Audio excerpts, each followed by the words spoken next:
Greetings, students, and welcome to a very special episode of The Professor Travel. I am your host, The Professor Travel. This is the website, the vlog, and the podcast that you go to in order to learn more about different destinations.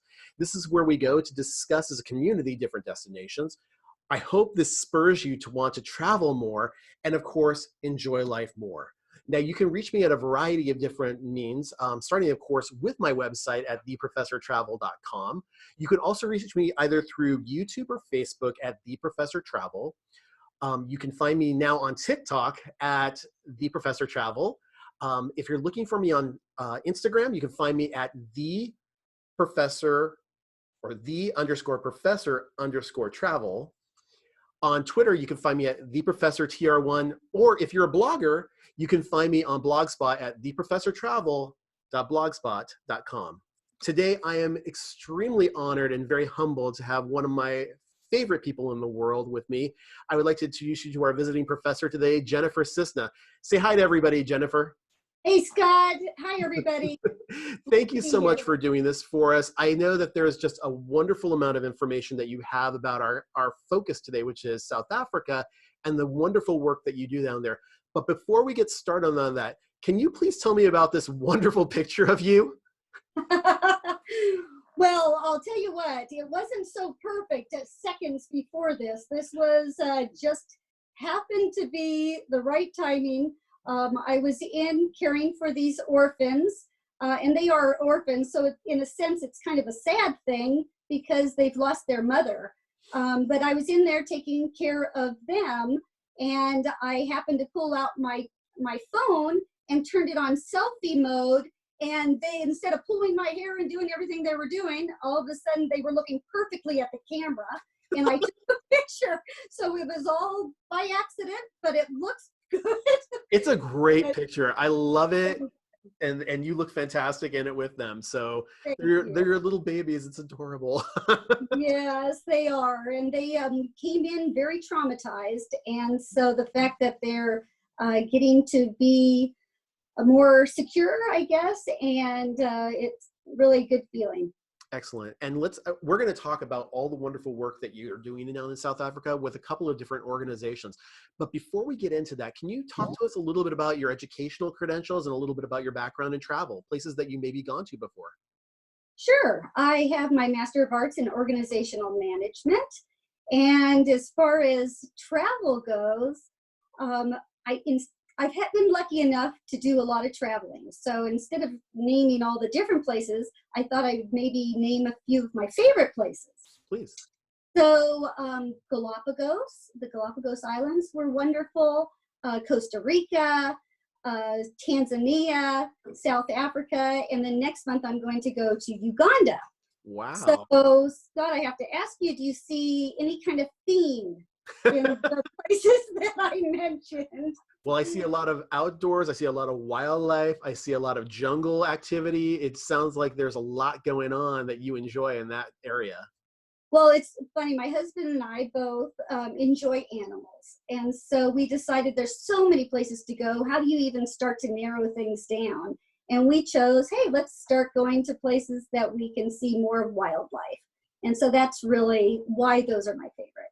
That's actually getting into the topic today of why you decided to go to South Africa. Talk to me a little bit about why you decided specifically to go to South Africa. And we'll just use, I know you've been there several times, but let's just use the most recent trip that you've been on. Oh, most recent trip. Mm-hmm. Well, I guess let me give you a backstory really quick. We went on a girls' trip back in 2013, and it was a nice kind of luxury trip. It was a girls' trip. We had a guide who took us around. We did lots of safaris. It was absolutely wonderful. But what I noticed is most people want to go and look at the big five, you know, the lions and the leopards and the elephants and rhinos and so forth. I was the one who was like, oh no, let's wait and stay and watch the baboons or the vervet monkeys. And so I found myself just really attracted to the primates. So I decided when I got back from this trip, I wanted to do some more investigation. And I did some research and found where I could be more help and make a difference with the primates. And so that happened to be primarily in South Africa. So that's why South Africa. And you mentioned to me earlier before we started recording this podcast that you've been there about 10 times. Is that correct? I think it has been 10 times since 2014. Oh, wow. Yeah, I usually go about twice a year. I've been 3 times a year. So yes, it's kind of a habit. Well, it's a good one to have if you're doing a lot of great work down there. And I'm going to be visiting South Africa, hopefully at the end of this year. So to my students, pay close attention. You might learn some more additional information on this process. So now, how long in advance did you start planning for your most recent trip? Oh, the most recent trip probably isn't a great example because probably a couple months at the most, because now I've got this down. Mm-hmm. So the first time I would say 4 months, because you have to do some things in preparation to go. Yeah. But after you've done that, you don't really have to do that anymore. Okay. And speaking about preparation, what is it? I mean, like, I imagine you probably have to have a visa and certain travel medications in order to go down to South Africa. Is that correct? Well, what's interesting about South Africa, if you're from the United States, you have an automatic 90-day visa. Okay. So if you want to stay longer, then you would have to apply for something long term. But it keeps me coming back home. So I stay with the 3-month visa. Okay. So, do you want to know about the other things? Oh, yeah. I was going to ask about, like, because I would imagine if you're going to places where there's a lot of jungle activity or the like, certain concerns like malaria or other things that might happen, you might want to be aware of. Did you have to worry about anything like that? Or did you have to see a travel doctor ahead of time? Well, I wrote down a few things so I wouldn't forget them. But the vaccinations, the big one in South Africa. So if you go outside of South Africa, or if you go to another country that has yellow fever and then you come into South Africa, you would need to show the yellow fever vaccination, the certificate. Okay. So I have that, but I always just go straight into, I don't stop in other countries in Africa before I do that. Except for Uganda, I will have to do that. I'll have to show them my yellow fever. But if you're just going to South Africa, don't worry about that. You don't need yellow fever.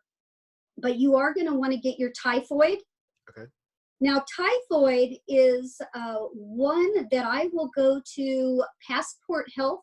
Have you ever heard of Passport Health, Scott? I'm not. Can you tell us about that? Yeah. It's the #1, I think the largest travel vaccination clinics around the country, okay, around the States. So if you have to get yellow fever, or you have to get typhoid and so forth, you're going to want to go to this Passport Health. It's really easy. They're all over the country. You can sign up online and then go in for your vaccinations. Excellent.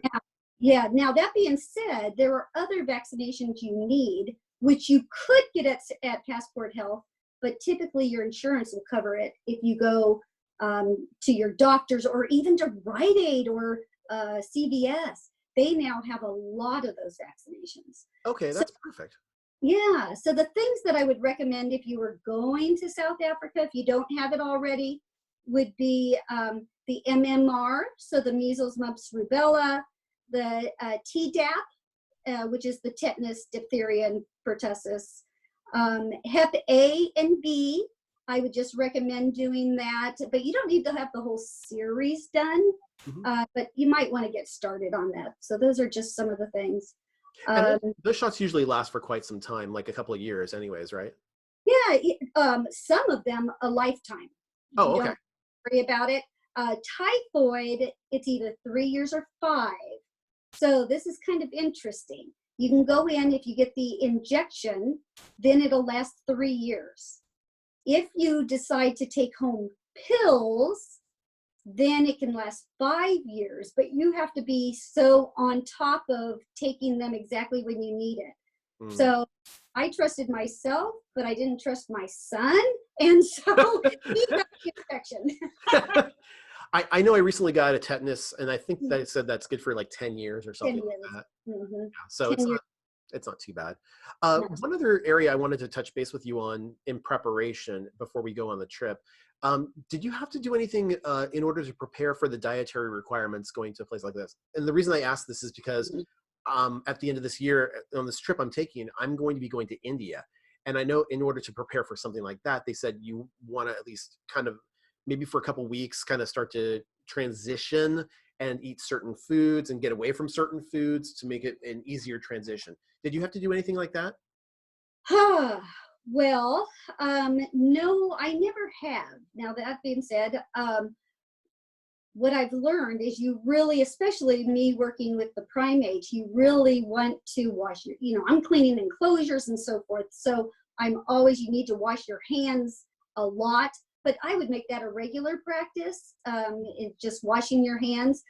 But I do now and again get a problem with my stomach. And so I do, without a doubt, take the anti-diarrhea medications with me in case I need them. Perfect. And that's going to get into some of our pre-packing information as well as we start to talk about that.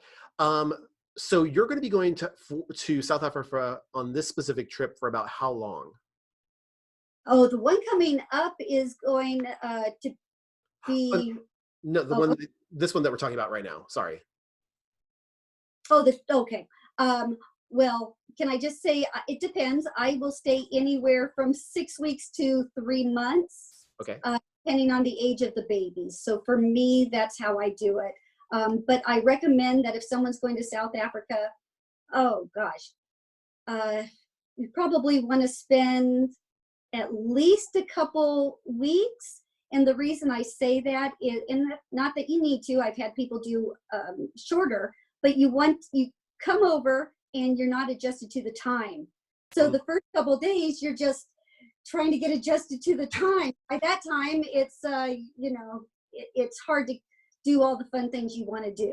So 2 weeks would be a good time to stay, even though I would stay a minimum usually of 6 weeks. Excellent.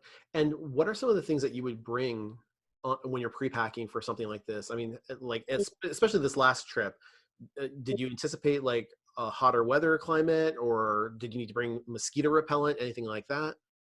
Yes, both. So yes, let's see. I'm trying to figure out. It depends on the time of year. I'm trying to think which. Well, let me actually bring a couple of. Oh, that's okay. Sorry, go ahead. Okay, sorry about that. I'm losing track of my trips, but the last trip I went home in, say, the September, October time frame. And remember, they're opposite of what we are. Yeah. So they're in the southern hemisphere. So if it's summer in the States, it is winter in South Africa. Yeah. So just keep that in mind. But their summer, which is our winter, is also their rainy season. So our rains are opposite as well. Okay. So you'll get the hot, humid, and so forth in the spring. It is nice, and in the fall, it's typically very nice. Nice can get very cold if you're in July. Yeah, I can imagine that. Did you have to bring your own toiletries, or was there a place for you to be able to purchase things like that?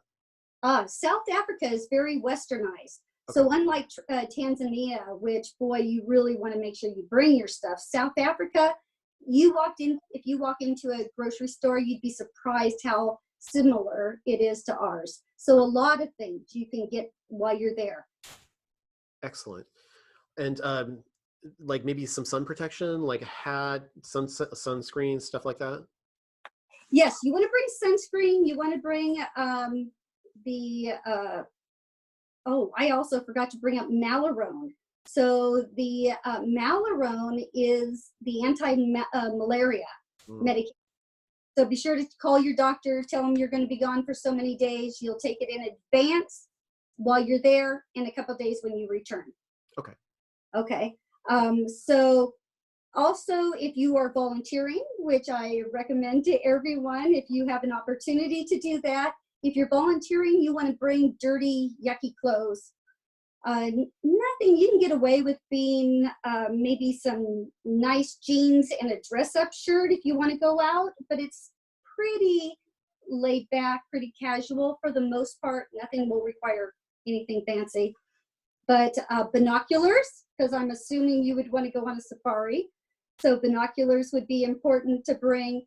A flashlight, or what they call a torch, you would want to take. And then you'd also want to bring rands, which is their currency. So RANDS. And things in South Africa are relatively inexpensive. And so the conversion is 14-1, I think, right now. Okay. And so if you could pick some of those rands up, to tip some people when you're there, that would be helpful. You can exchange it there as well. Excellent. Now, did you need mosquito netting or anything like that apart from some mosquito spray? You know what? It depends on which part of Africa you go to. So we'll end up talking about the different locations that I do for the rehab. One is near Kruger National Park, and the C.A.R.E, which is the name of the rescue place that I go there, they will have and supply the mosquito nets. Okay. And the different places will supply them. If you're at the other place, they don't have an issue with malaria or many mosquitoes. So it just depends, Scott, where you are. Perfect.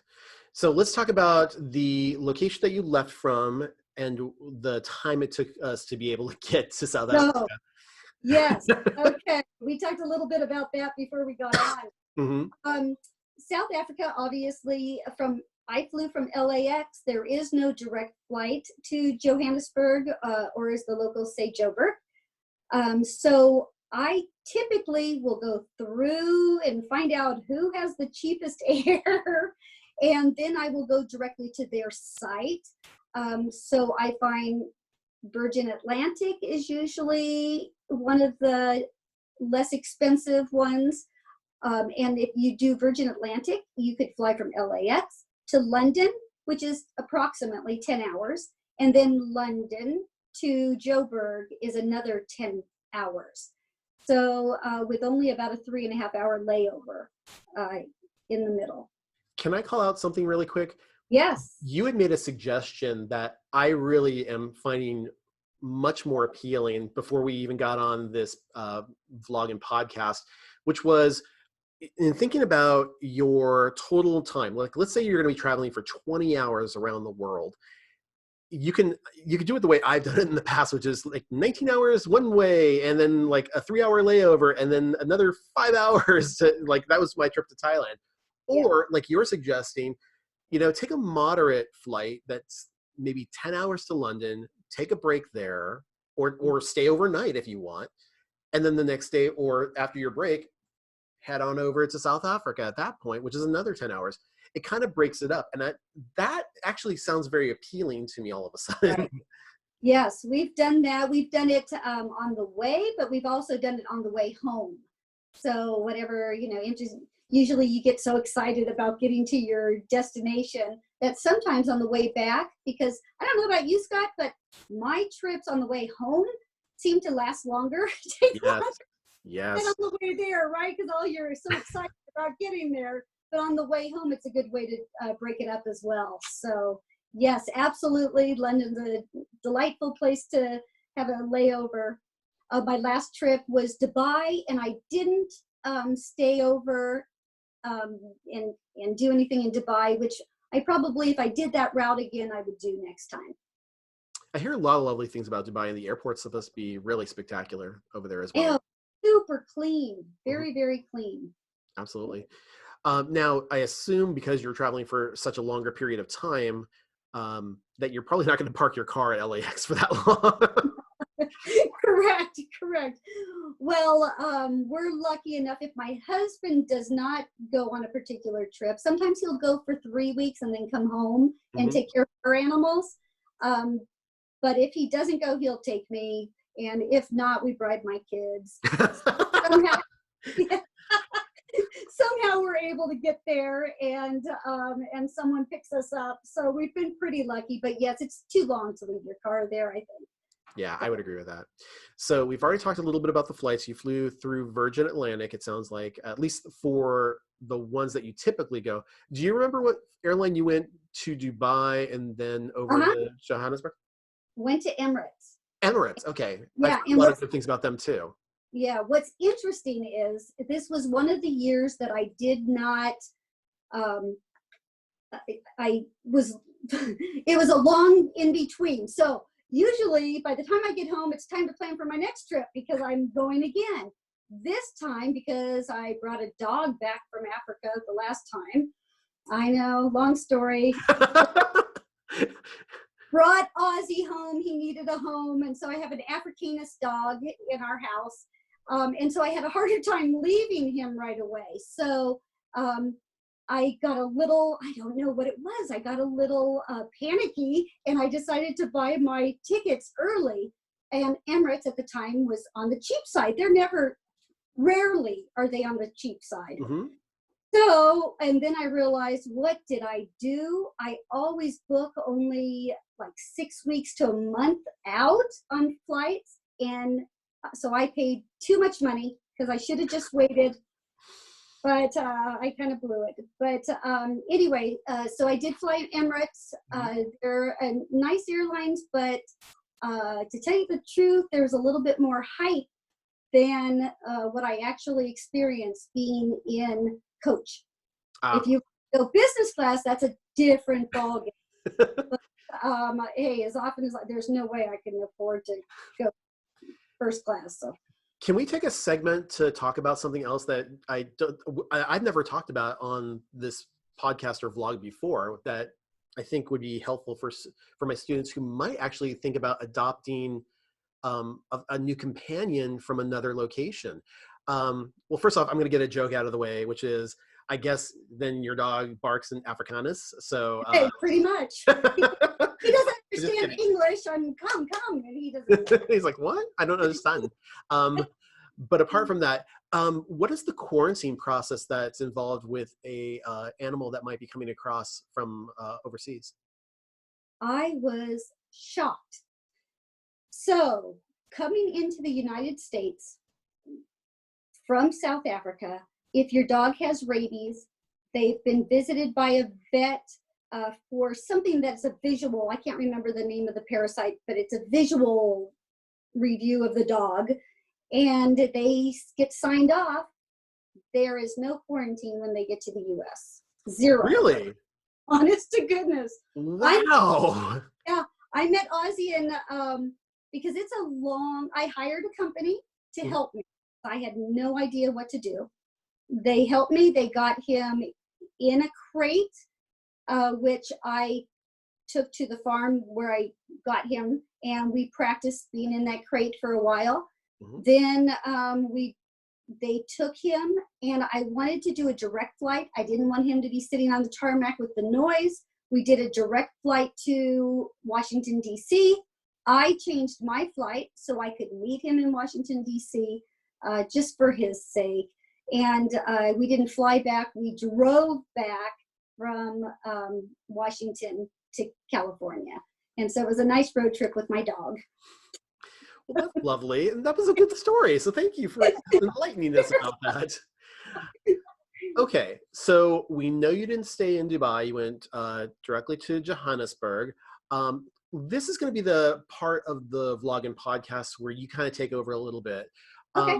Let's talk a little bit about the itinerary and walk us through your day-to-day routines as you were there. Okay. I will try to do just a compilation of my trips on kind of average on what I do. I've been lucky because I've been able to explore the whole country for the most part, doing rescues, baboon rescues. And I don't know if I've really touched on this, but there are two different rescue groups that I work with. One is C.A.R.E. C.A.R.E is in Palabora, and Palabora is a quick hour flight on a prop plane, the cutest darn little airport you've ever seen, typical Africa. It's near Kruger National Park. And so from there, it's about 45 minutes to get to the rescue center, which is in the middle of the bush. It is absolutely amazing. So you could be driving down the road and get into a traffic jam because there's elephants right in front of you. That's the so it is amazing. And so when I work there, we're in the middle of the bush. You have the giraffes. You have, you think of it, it's around. C.A.R.E is more established. They have this volunteer thing down. They're great, awesome group of people. And what they do that is so special is they take an orphan baby. So someone, usually what happens and how they're orphaned is they are known to be nuisances or pests. They will get into farmers' crops and they will be shot because they're taking their crops. Well, what happens, the female is shot, the mom, but then the baby's clinging to her. And then they don't have the heart to kill the baby. Sometimes they do. But if we're lucky enough, we get called. We don't ask a lot of questions. We take that orphan. Now, that orphan learns from its mother. It gets its confidence. It learns how to bond with others. It learns so much from the mom that he now does not have. So a surrogate, like myself or someone else, will step in and care for that baby until it's time to transition him to a baboon mom. Now, that is quite a special process because remember, these moms were orphaned themselves at one point, and now they're older and able to take on a baby and then transition them to the troop. Because to be released, they have to release them with a whole troop. They can't just be one at a time or a couple at a time because they survive because of that troop. Yeah. And so C.A.R.E does it very early. As soon as possible, they will integrate it with a baboon mom. So they're very young, typically. And the other place is Prime Crew, other side of the country, and they are located in a farming community. So you are actually working on a farm, a working farm, and taking care of the baboons. They are not as established, and so they will have these babies and need human care longer than they do at C.A.R.E. Does that make sense? So eventually they'll be able to take on that process with the adult females, but at this point they don't. So that picture that you saw are some older babies that still need care, and their troops are formed by the orphan, the babies themselves, and they'll form a troop. Does that make sense? Yes. Okay. So to answer your question really quick, Scott, what I'll do is I usually go to volunteer. Either one of these places are okay if you want to then take and go. So for example, if I'm staying at Prime Crew, I'll take some time, come over, visit C.A.R.E, stay right next door at a place called Mafubu, which many people don't know about because it's kind of in the middle of nowhere. And we are located right on the Olifants River. I've showed up where a hippo was in my way, and I had to wait into the car until the hippo went away. And I called the guy to have some help because I wasn't going to get out of that car if I didn't know where the hippo was. They can be very aggressive. Yes, he comes down and he's shiny. He says, "Well, follow me," and he takes me to my hut. And as we're looking down on the riverbank, which was right below us, he said, "Oh, a leopard." And there went a leopard right down the riverbank from us. So pretty amazing place. Cape Town has been voted by many publications to be the most beautiful place in the world. And so Cape Town is a must if you can. But Kruger National Park, I usually stay overnight in Kruger and then come back, and then I'll go back to the baboons. But if you do volunteer, just know they are so okay if you want to take day trips or a week trip even. Whatever you want to do, they're very accommodating. Can I ask you a quick question? Absolutely. When you're doing a volunteer work like something like this, are you responsible for your own accommodations, or will the charitable organization help with that? Yes, no, where they get a lot of their money is from volunteers who will pay for the lodging and pay for it comes with food as well, Okay. but it's relatively inexpensive. You're not going to find a better deal, right? So, yes, you have to work as well, but it's a great place to get some accommodation, get some food, and be able to do some day trips from there. Nice. Okay, cool. So again, walk us through the day by day on this. How many days were you at care versus primate care? Yeah, it depends on Prime care. what place you're going to be the primary. So I'll spend months at a time at a location. Okay. But the average person who comes in to volunteer may spend a couple weeks, say at Prime Crew, go to Kruger for a couple days, maybe go to Elephant Adventures for a couple days. And so it depends on just how much time you have, because you can really do most things in a week, 2 weeks, and still get the experience of volunteering. So in your particular situation, it's not like an itinerary that's Yeah, pre-planned, because you have to kind of, if you're doing surrogacy work, you kind of have to bond to the baboon in your particular case, and that may take a couple weeks. It may take a month in some cases. It may take longer. yes. You know what? And so here's an example from my last trip. I was a surrogate for little Georgie, who was a baboon. This is an unusual story that you don't hear a lot, but it's probably important for your viewers to know this.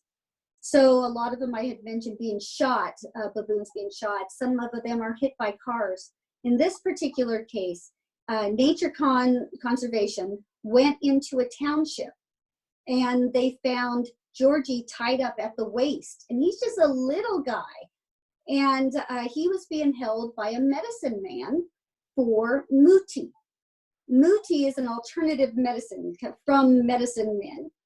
And so at his age, they will take the feces for medicinal purposes.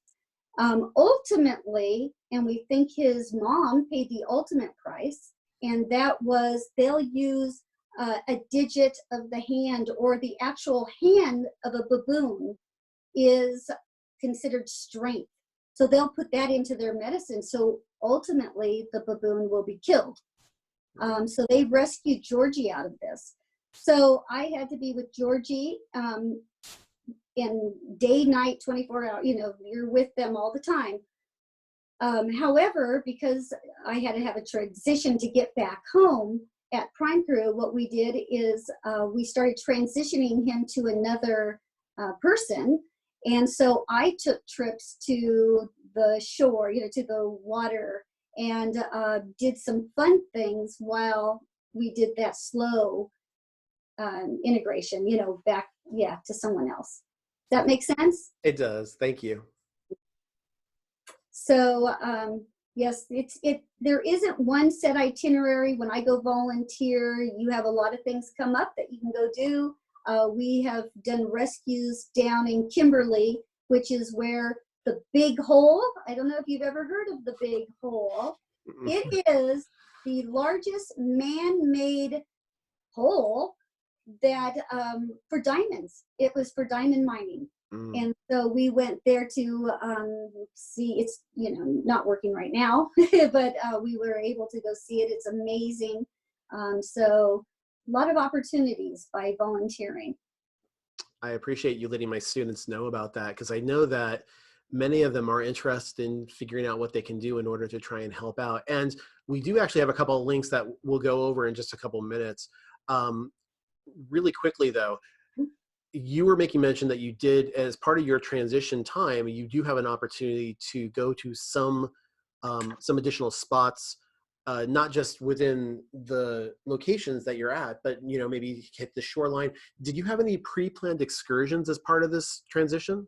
Yeah, I would say sometimes they're pre-planned. Mhm. So I had a friend that after I was done with my responsibilities as a surrogate, we said, hey, let's hit the road. And so this is from C.A.R.E. We went over to Prime Cruise, spent some time there, went to another place called Bombalela, which does vervet rescue, but they have chalets there. So that's one way that they bring in income to help support the vervets. Nice. So isn't that nice? I like that. So we stayed at one of their chalets. Hmm. And then we went down, we flew because it's quite a drive from JoBerg to Cape Town. We flew, it's a 2-hour flight, and we flew down there, spent some time in Cape Town, flew back, did a couple other fun things, and then then it was time to come home. Yeah. And speaking of which, let's talk about that ride home, because like you were saying earlier, wow, that it does seem like a much longer, and I don't know whether it's jet lag or if it's just trying to reacclimate back to that time frame. But usually longer flights like that, depending on whether you're going eastbound or westbound, can seem like they're a lot shorter or a lot longer, I guess. Yes, I don't know. For me, it's seems to be a lot longer. Like you said, I think part of it is the jet lag, but also it's like, oh, I'm getting back to the real world, right? Yeah. Now I have to go back to work or back to, doing your day-to-day kind of things. And this was kind of a release to just be able to forget about everything for a while. Which So is I think, great. Yeah, no, I believe me, I totally understand it. And I always find that I am looking forward to my next excursion, my next vacation, as soon as I get back. It's kind of like I'm just looking, oh, what can I do now? What's my next destination? Where can I go next? So yeah, absolutely. So true. So true. absolutely. So let's talk about some post-vacation information. And I do use the term vacation, but it's still a service. You're doing a service in this particular case.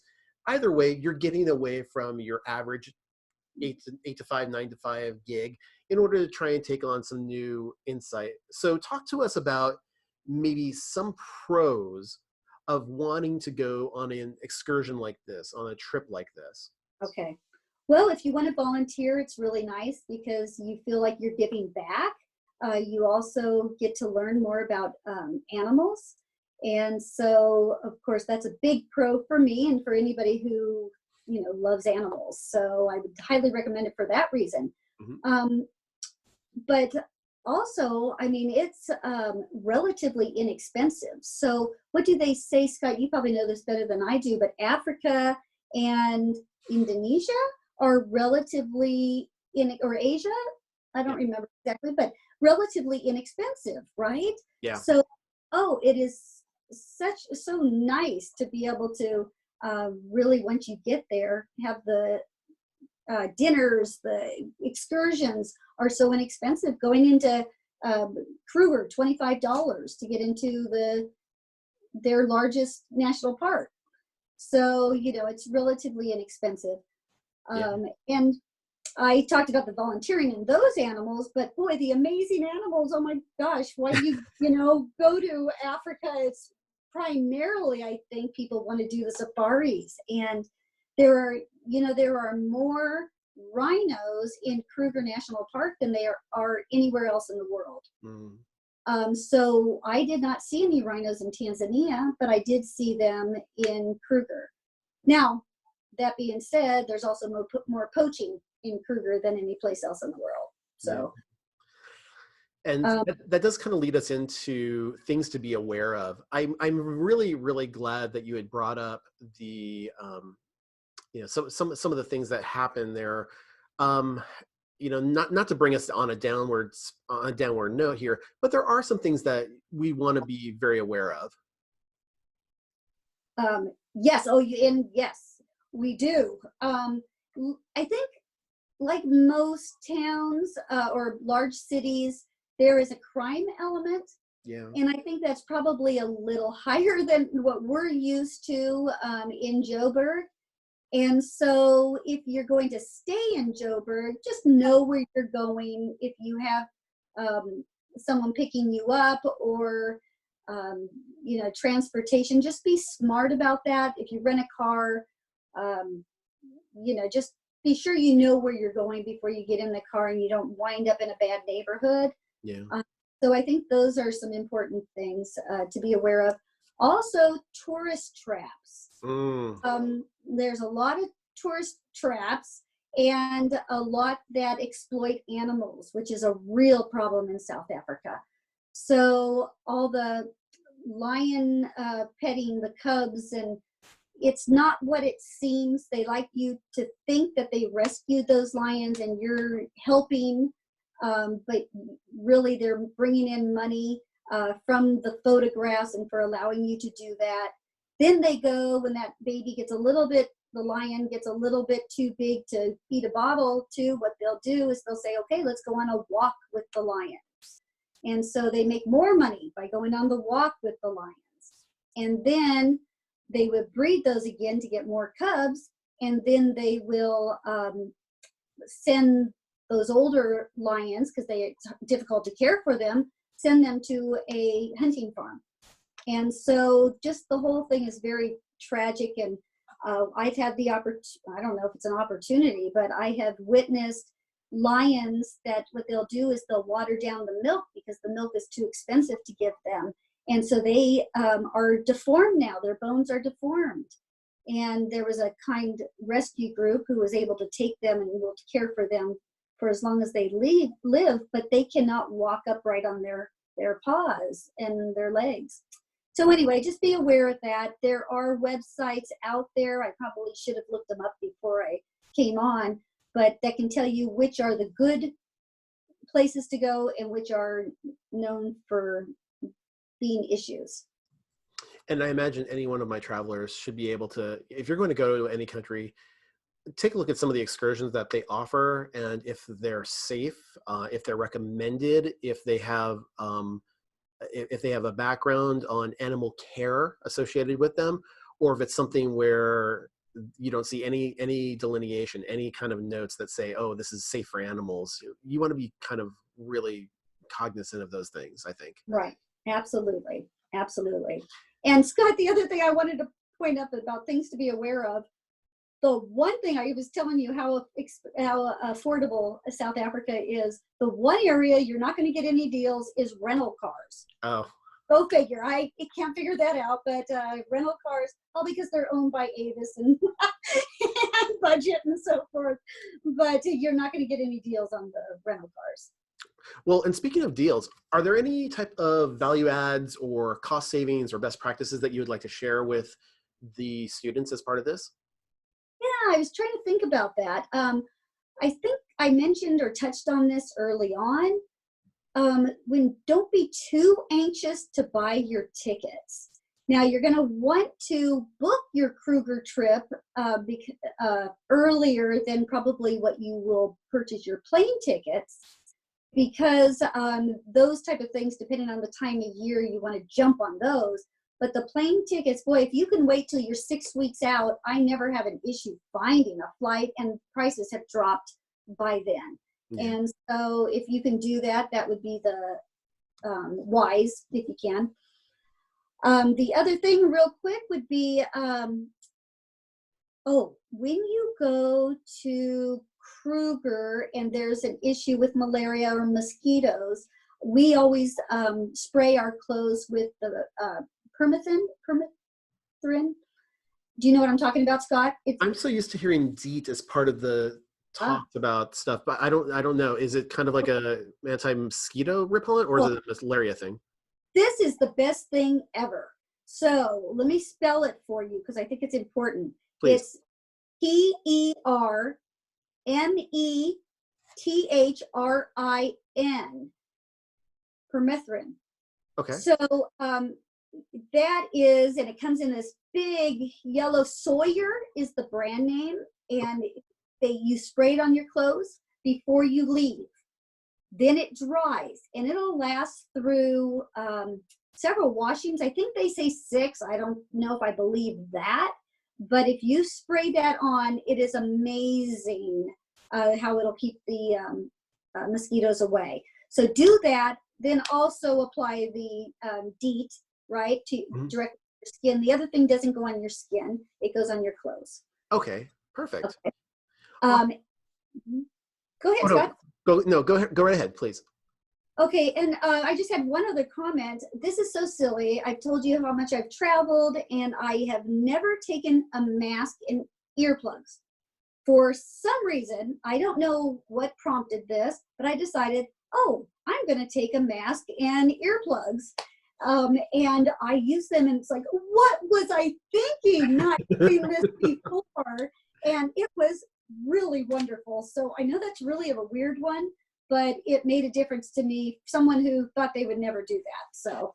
And for my viewers out there who are the quote unquote macho guy types, bring a mask. Seriously, you don't realize until you're on a flight for 20 hours that even the smallest, littlest pinprick of light coming into the cabin can wake everybody up. So having that mask really does help you out when you're trying to sleep.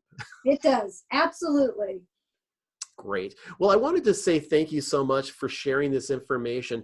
I wanted to also highlight the two organizations that you're part of. So for my viewers, and specifically for my listeners who are not watching the screen right now, for more information about C.A.R.E, which is the Center for Animal Rehabilitation and Education, please go to www.primatecare.org, or you can follow them on Facebook.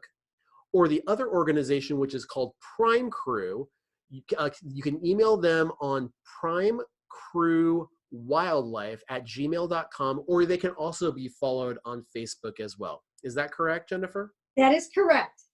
Awesome. Well, again, thank you so much for sharing your time and your knowledge with my students. I know it means the world to them. It means the world to me to have this time with you. So thank you so much. Thank you, Scott. It was good seeing you again. Yeah, absolutely. And for my viewers that are out there who are on Facebook, if you like this video and you would like to get more informed as to when these videos are released, click the bell icon up at the top of the screen. If you haven't already, please subscribe to this channel. If you like this video, please give us a thumbs up. And then, of course, if you're listening through the podcast, please give us a rating, and it really does help out.